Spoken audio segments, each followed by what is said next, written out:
in paradise, where paradise is not a place, but a mindset. And of course, I'm joined here with our lovely ladies who will introduce themselves today. Sharika, Glenda, Najila. and of course, you know me, Georgette. I will be your drink mistress today. And today we will be making a pink flamingo pina colada. Please, guys, bear in mind, we're not professional bartenders here. So we are trying our best to make it work. So work with us. All right, so Sharika will start putting the blender for me, please. And while Sharika's doing that, ladies, tell me, how was your week? What was my week?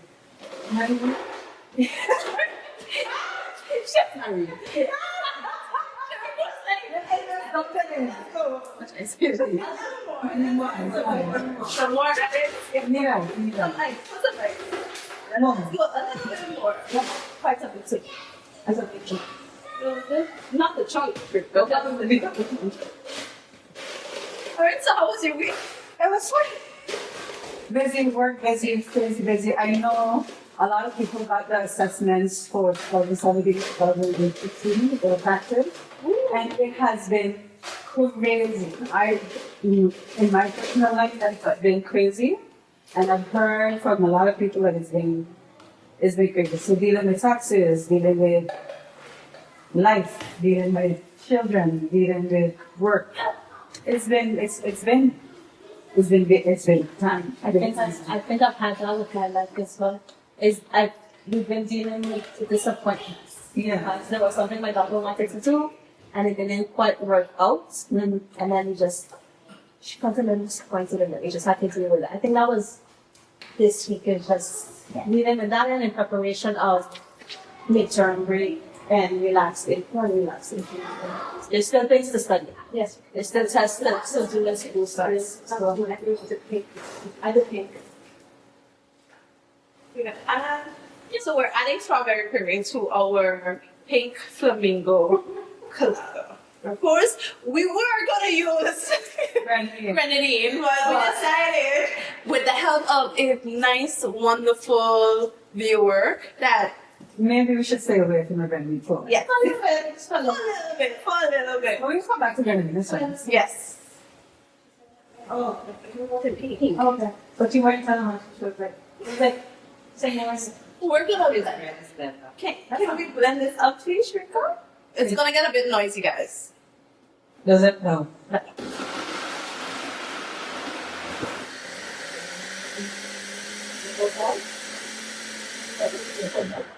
Yeah, That might be some nice. It needs more. Some more. Yes.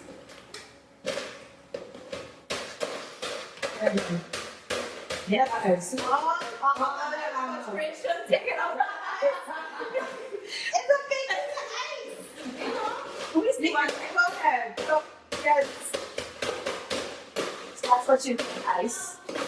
No, the ice won't mess with you. Never. Oh, Okay. Now that we have a nice big chunk of ice inside, Shrika, can you blend for us?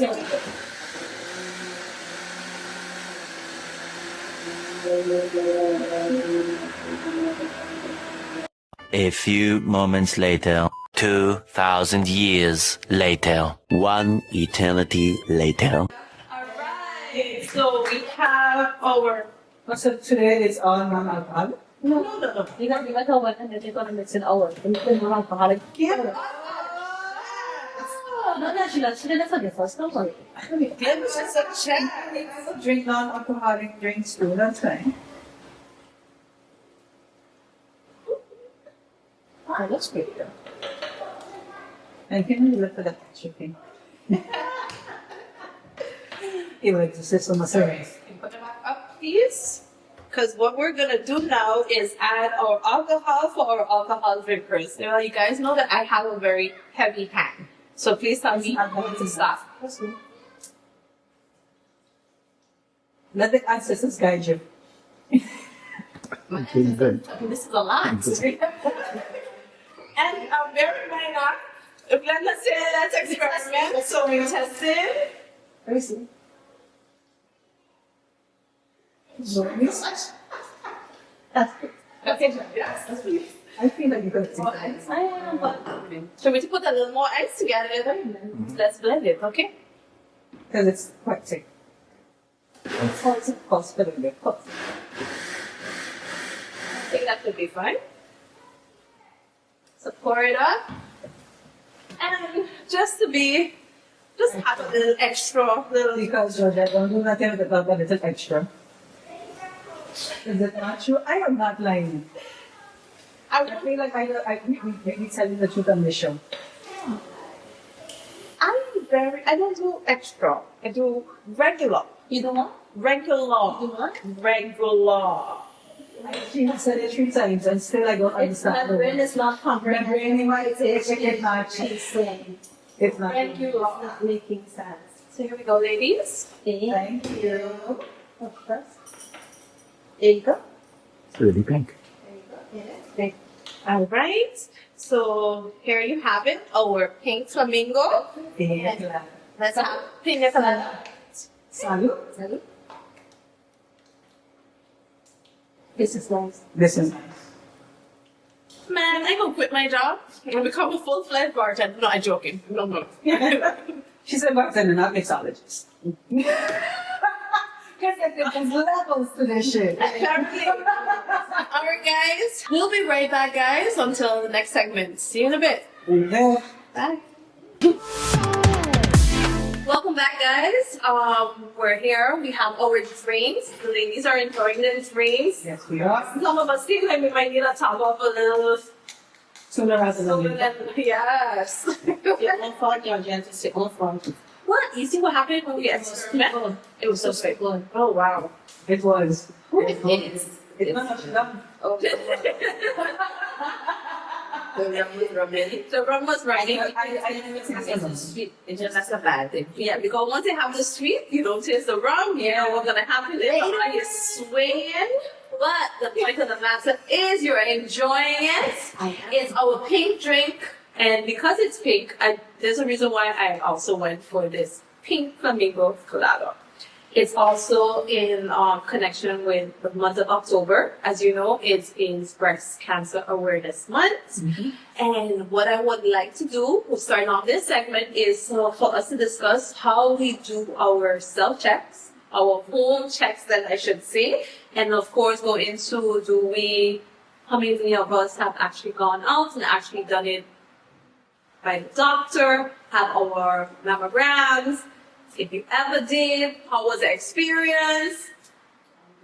All those things. So should we go? We'll start with you. Next to wash the body, the naughty and go back. I need the most quiet one. Kind of make it come target. Just saying. So tell us, Shirka, how do you do it? What is the things that you do? That's good. Each She's say like, a lot of people in the back. I touch my breast. How do you? How she say and even giggle with it. it's like, It's not that. So I've been to the screenings, I think twice already. So it was fine. And then I just feel that. I think there's anything wrong. There are not a thing. Do you do it often? Yeah. How often? When you just laying on the couch on a Friday afternoon and you're like, You know what? I must. But no, probably almost every time I go in the shower. Oh, yeah. I mean, that's the amount of times for me. So in the morning before I go to work, at night before I go to bed, I'm there like in the shower. The 4 segments, I'm just like rolling, and then up, down, and then looking. Yeah. So what are the 4 segments? Just for the viewers at home. Okay. If I'm not mistaken, And no quota. there's no quote me, please. Because I remember when, when you go to some of the screenings, they always say, like, when you're checking your breasts, you're not holding it. Oh gosh, I feel like I grabbed it very aggressively here. I didn't mean to grab it so aggressively. So you section your breast in 4 segments. Correct me if I'm wrong. For those of us who know. Okay, so you look at me like... I'm listening. So 4 segments. So in The quadrants of four. The four. 1, 2, 3. Yes. So the top two, bottom two. So bottom two. Yes, thank you. So circular motions. The first circular motion. There, the second half.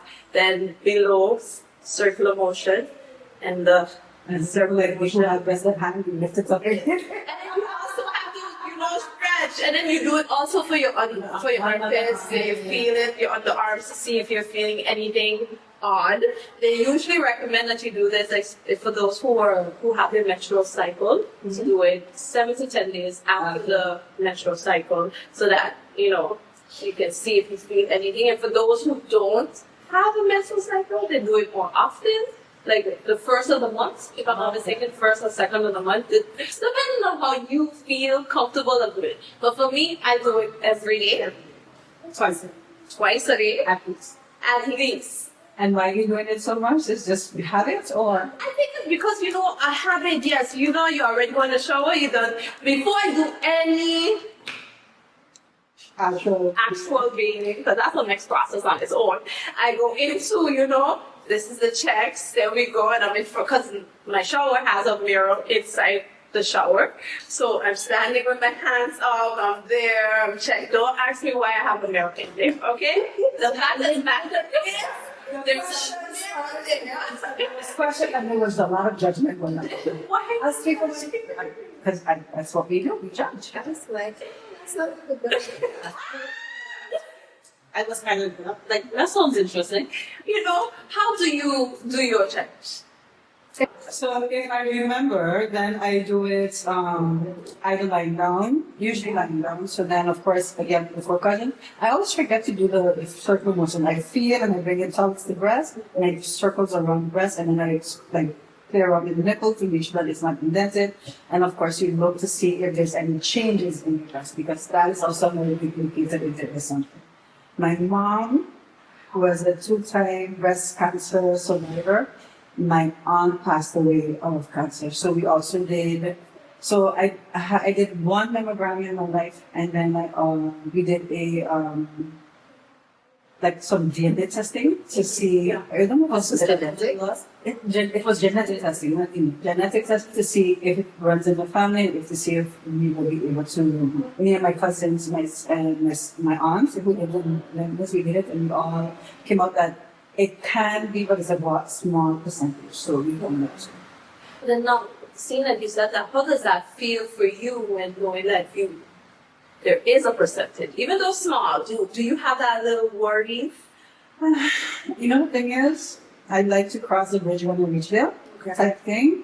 I have so much stuff going on with me already. I was already born with heart issues, so I feel like if God gave me cuts on top of that, like seriously. I mean, sorry. So that I don't think about it often, but I do. It's still in the back of my mind that that is a possibility, because it is a realistic possibility. It's a realistic possibility. So when I do my checks, and then sometime this month I will schedule a mammogram, because the hospital always does a trial when I go, and then I will do that.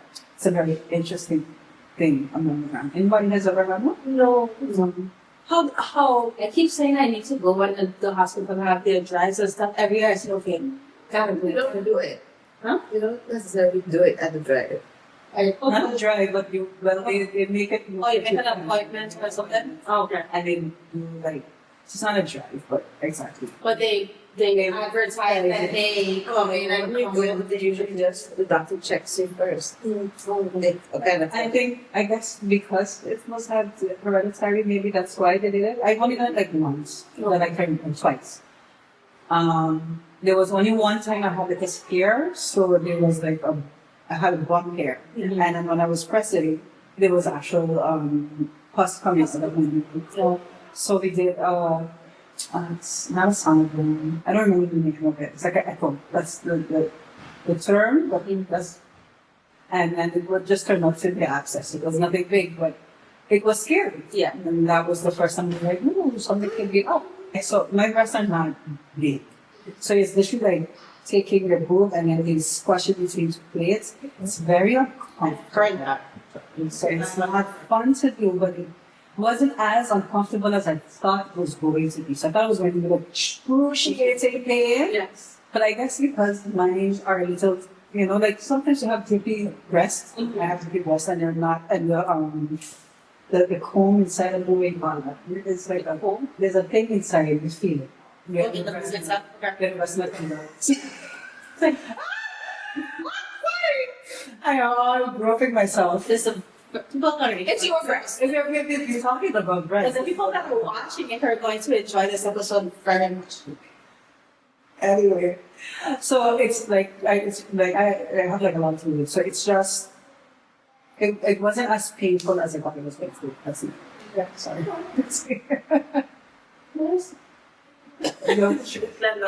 How do you do your checks? How often do you do your checks? It's not often, probably not as often as usual. It's mostly sitting down one day, just very relaxed, and then the thought came to mind, and I'm like, oh, okay. And then I just decided to check. Because, sometimes you just hold your breasts out of comfort, specific reason. Yes. And time to time, I just think, oh, wait. And I put my hand back, and I do the circular motion, and then I'm like, oh, okay. Then I do the other side. Oh, nothing. And then continue on with whatever it is that I was doing. I haven't done a mammogram. You don't have it soon. Huh? You don't get them done. No, you have. Oh, so it has to be like a special. Usually there's a reason. There's a reason. Oh, but then that feel like But when you make party, Nifa. Exactly. Oh, you just said Angel, you can't with them. Okay. You just gotta make sure. Just gotta make sure. So the so so the mammogram is gonna come sooner then, right, guys?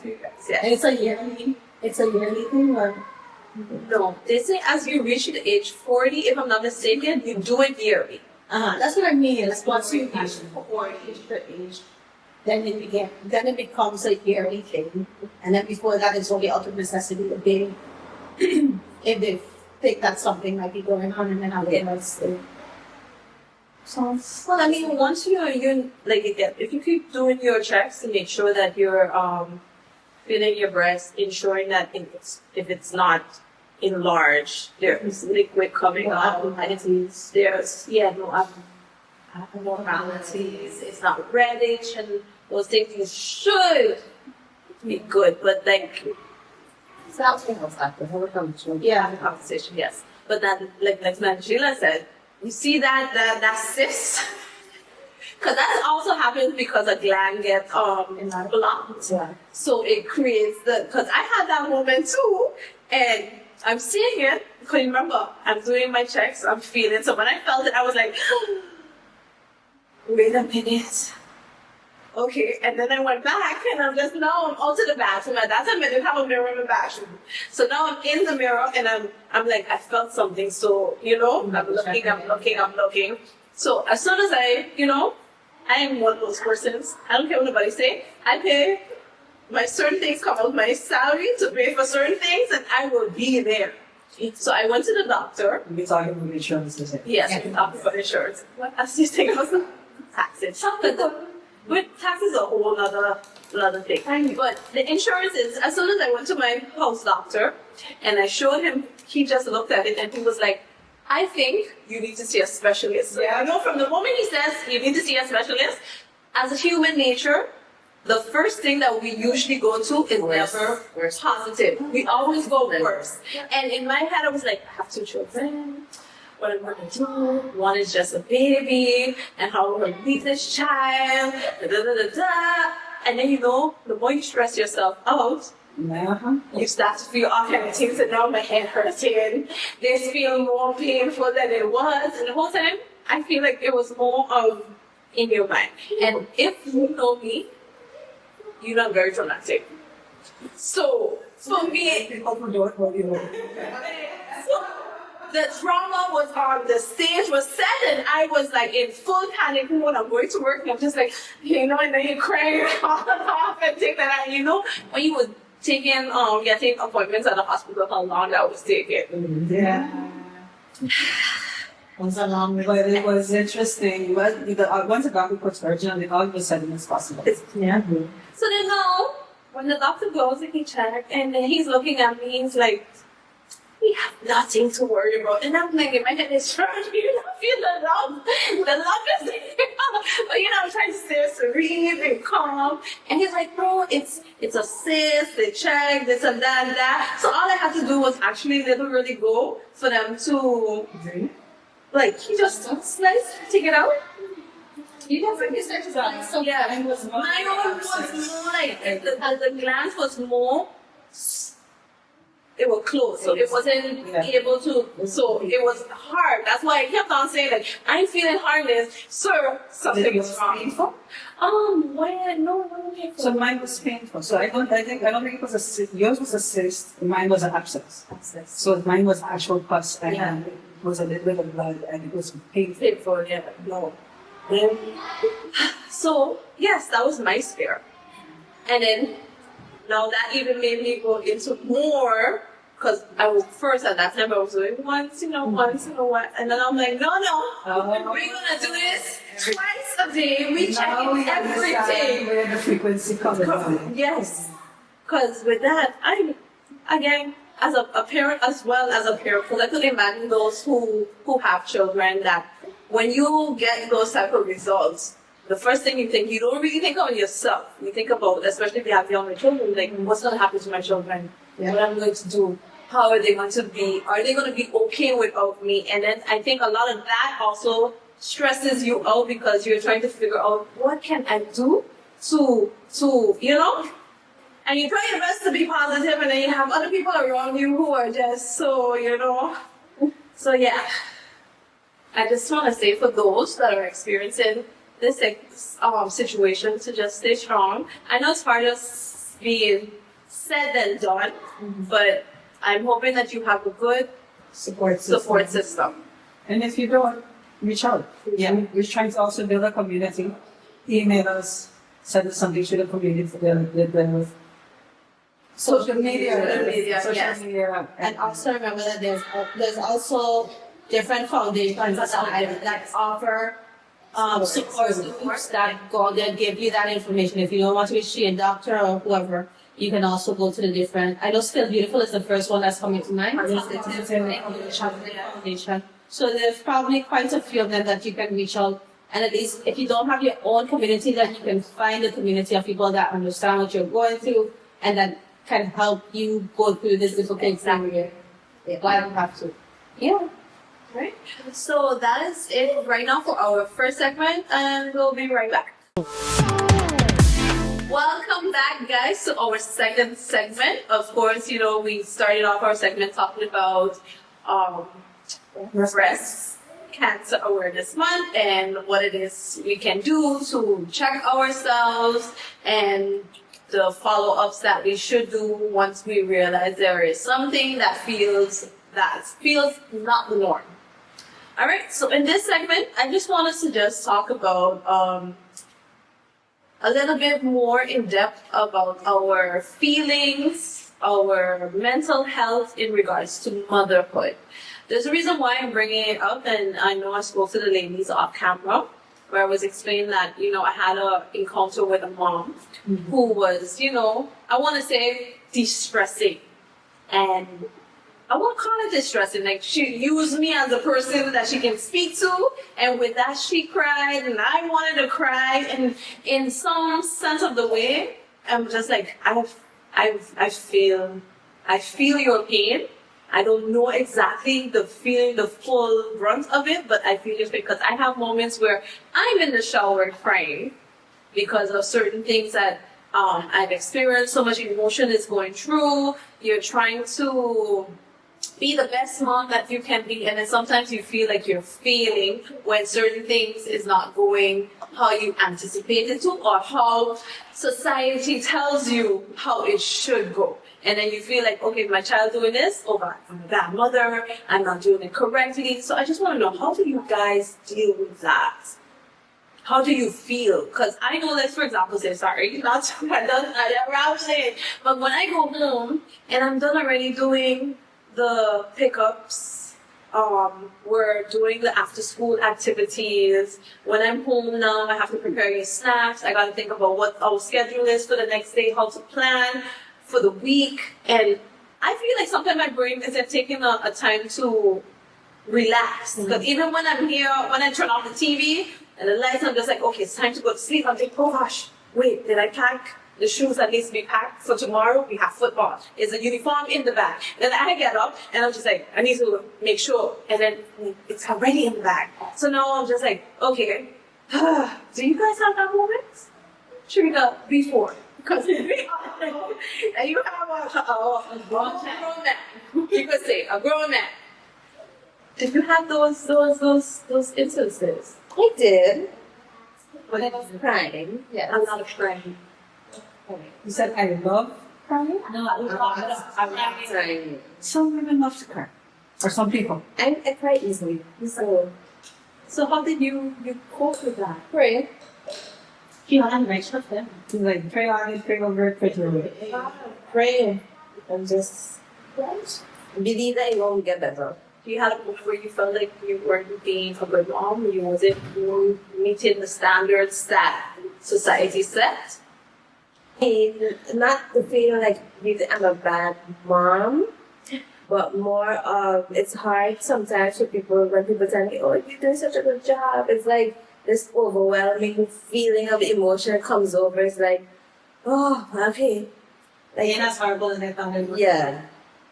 So then do you feel that when they tell you you do such a good job, do you then, in addition to feeling, okay, I'm not so horrible, do you then think also, but if you only knew the struggle that I had to this point, Not necessarily. unless I just feel like that. Not necessarily, because for me, motherhood is, or parenting is trial and error. And I think that's also what I learned, it's trial and error. My child is not the same like anybody else's child. I parent not the same as yours. How my child responds to a situation or how I parent is going to be different than how somebody else does it. My parenting is also a mix of things I didn't like growing up. Yeah. And not being overly spoiled. Okay. Yeah. So making it a balance. Like you can get stuff, yes, but listen, Not everything you want. not everything you want. You know, sometimes you have to work hard for it different ways. And as he's getting older, you know, you're learning to money, budgeting, those things. So keeping the place clean, clean up after yourself, because you're almost an adult, you will maybe be living on your own. Yeah. And then that's the struggle. It's like you're doing the things that you think will help. That you know, like this is not beneficial because it's your adult vision on, and then you're trying to impart this on your child because you know later down the line it's going to be beneficial, and you're hoping that what you're saying now is going to stick. And is that eventuality of we are at this age now, and I'll wait at least another 10 years to see how you use the words that I said now. Yeah. How did you put it into your everyday life? Because your words are supposed to be the ones that stick in your head.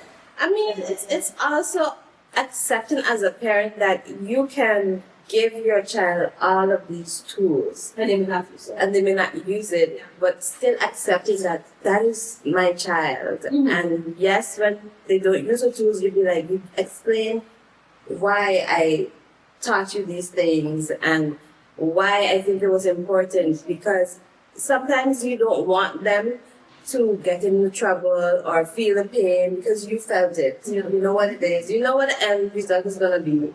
And you're trying to keep them from going into feeling it. But sometimes it's like, okay, It's not happening. So you don't have to leave you have them. to leave them. You have to leave them. So, So you learn by doing yeah. these things with me and I mean, it's been a journey. I would say yes. A lot of it was learned on my own and not really have a lot of guidance with it. But would you say that since you are the most one talking You I know when you probably notice she's talking, so might as well let it fall to her. Would you say now your thoughts on parenthood is actually unfriendly? How is your thoughts on parenthood versus the reality of your expectations versus the reality of parenthood? And then what it would feel like and how we would go about doing things and the easiness or hardness of Don't hold yourself up to TV standards. Yeah. Yeah. Don't hold yourself up to TV standards. Just, you just try to create a well-rounded human being. And just do your best. Like, every day is not going to be good. You're going to have arguments. You're going to be disappointed. It's going to be hard. You're going to be overwhelmed.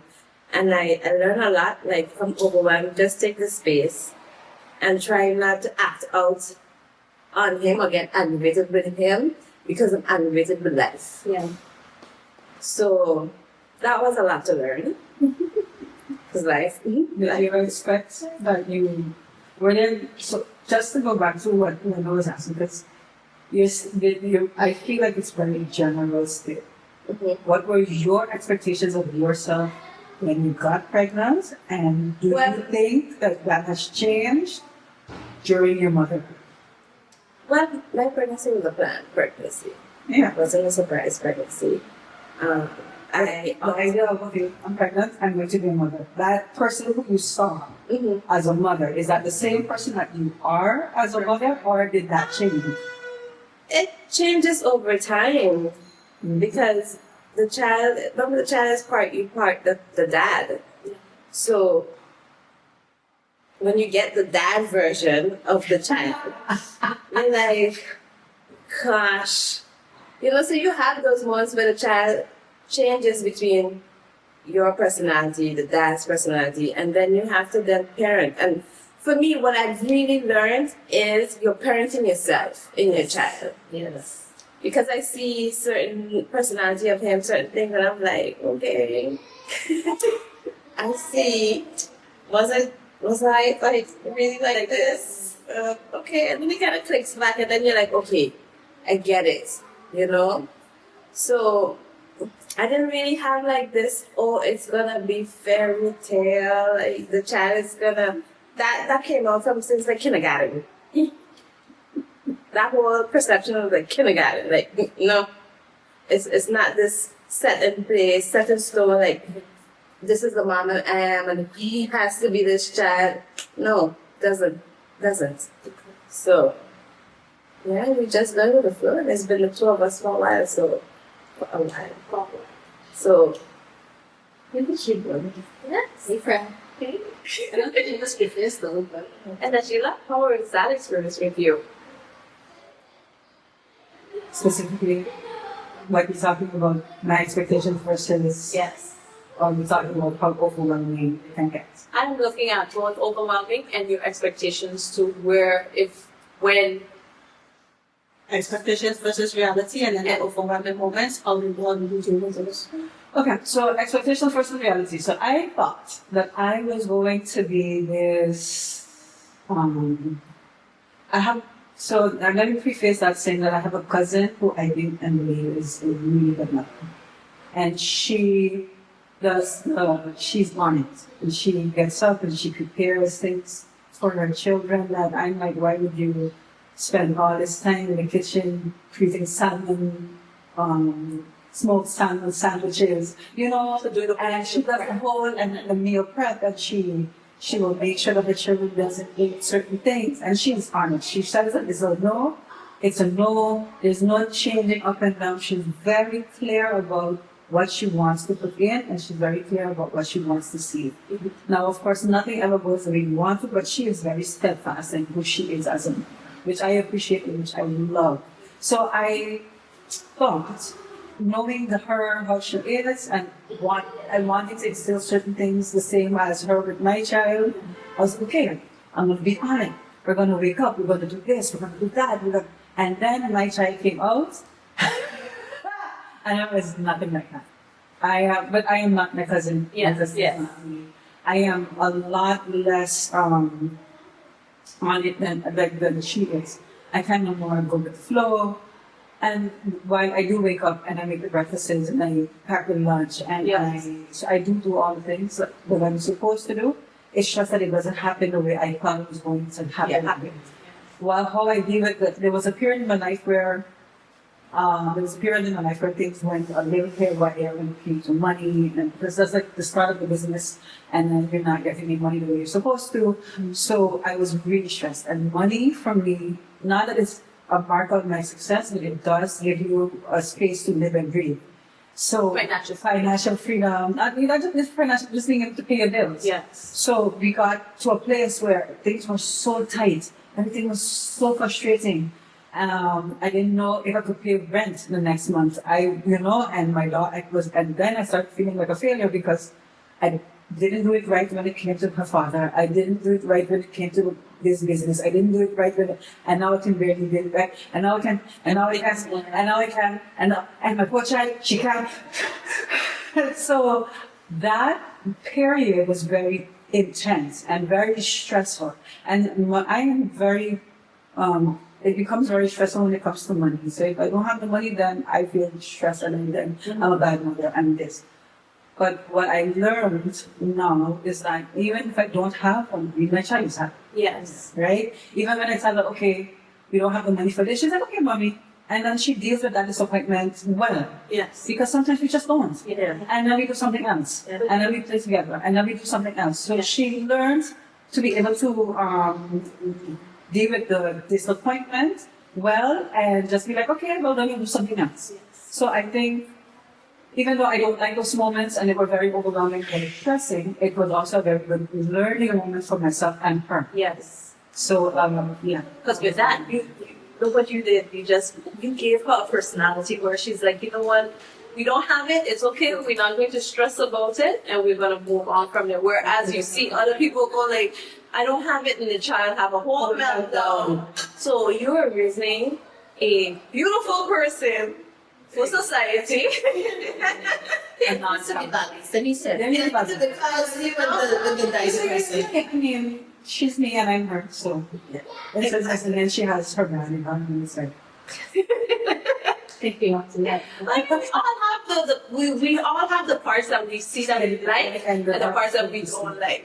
Because I'm very sure growing up, our parents used to be like, I like you at this way, but I don't like you with that. Because I just love my children right now. Right? So I tell them the same thing. At this present time, I don't like you. I love you. I will go to war for you, but right now, I don't like you. And my mother was like, when you tell me you don't like me, that's not nice, mommy. And I was like, what you're doing is not nice, but here we are. Well, guys, thank you so much for engaging in the conversation. I know for some of us, We're gonna let them talk later.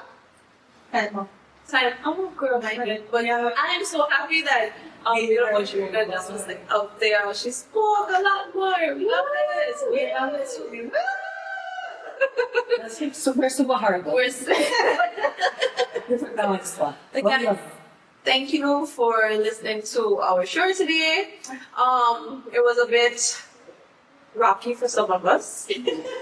We're a little rocky, and it's gonna be a little rockier for our camera husband. Our camera husband. With the editing. For the editing. But we appreciate you. You can look for us on Glenda's gonna take this part over because she didn't do much talking today. Nice to meet you. You can find us on social media, Moms in Paradise Podcast on Facebook, Instagram, YouTube, and Spotify. You can always email us at momsinparadise@gmail.com. Please email us, please like, subscribe, share, Please. be a part of the community. And thank You're you for part of those the of you that conversation. And be a part of the conversation. Let's Share your mom stories. Yes, We share really your want to mom start sharing those. And don't message us individually. Leave comments on social media, whether it's on YouTube, whether it's on Facebook, whether it's on Instagram.